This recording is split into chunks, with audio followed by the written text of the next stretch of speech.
মার্কিন ইতিহাসের দীর্ঘতম সরকারি অচলাবস্থা শেষের পথে সিনেটে পাশ হয়েছে এক সমঝোতা প্রস্তাব, যা কয়েক সপ্তাহ ধরে চলা স্থবিরতা ভেঙে দিয়েছে। এতে ফের শুরু হচ্ছে সরকারি সংস্থার অর্থায়ন ও কর্মীদের বেতন প্রদান। বিস্তারিত জানাচ্ছেন ফারজানা আফরোজ। মার্কিন যুক্তরাষ্ট্রে দীর্ঘতম সরকারি অচল অবস্থা শেষের পথে সোমবার 10 নভেম্বর সিনেটে এক সমঝোতা প্রস্তাব পাশ হয়েছে, যা কয়েক সপ্তাহ ধরে চলা এই স্থবিরতা ভেঙে দিয়েছে। 60 থেকে 40 ভোটে গৃহীত এই প্রস্তাবে বেশিরভাগ রিপাবলিকান এবং 8 জন ডেমোক্র্যাট সমর্থন দিয়েছেন। অচল অবস্থার কারণে লক্ষ লক্ষ মানুষের খাদ্য সহায়তা ব্যাহত হয়েছে। শত শত হাজার ফেডারেল কর্মচারী বেতনহীন ছিলেন। এমনকি বিমান চলাচলও বিশৃঙ্খলা দেখা দেয়। নতুন চুক্তির ফলে 1 অক্টোবর থেকে বন্ধ থাকা ফেডারেল সংস্থাগুলোর অর্থায়ন পুনরায় চালু হবে।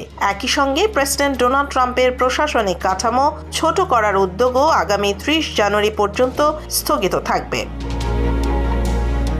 এখন বিলটি প্রতিনিধি পরিষদে পাঠানো হবে, যেখানে স্পিকার মাইক জনসন জানিয়েছেন তিনি বুধবারের মধ্যেই এটি পাশ করতে চান এবং প্রেসিডেন্ট ট্রাম্পের কাছে অনুমোদনের জন্য পাঠাবেন। ট্রাম্প ইতিমধ্যেই এই চুক্তিকে খুব ভালো বলে মন্তব্য করেছেন।